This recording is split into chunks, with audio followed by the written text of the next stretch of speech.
Гүрүжи, йогийн талаар хүмүүсийн өрөөсгөл хандлагыг хэрхэн өөрчлөх вэ?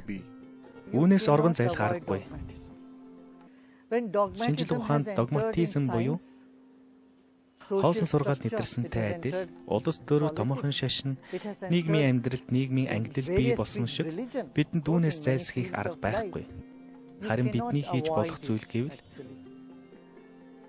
бид догматизм байгааг мэдэж байхад болно. Аливаа учир шалтгаан бий. Тийм ч учраас хүчирхийллээс ангид нийгэм, өвчин шаналлгүй бий, тогтун тайван сэтгэл, сэтгэл хөдлөлөөс ангид оюун санаа, гэмтэл согохгүй ой санамж, уйтгар гойногт үл автах оршихуй зэрэг хүмүүний амьдралд байвал зохимжтой үнэт зүйлс нөхцөл байдал болоод зогсохгүй, хүний хөгжлийг тодорхойлох чиг хандлага болоод байна. Харин боловсрал хүмүүсийг энэ зүгт хөдлөн аваачих ёстой.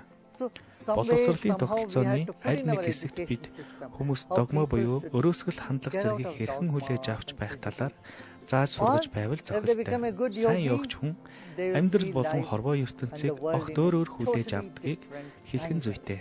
Явагч хүний аливаа хүлээж авах чадвар өөрчлөгддөг гэж хэлж болно.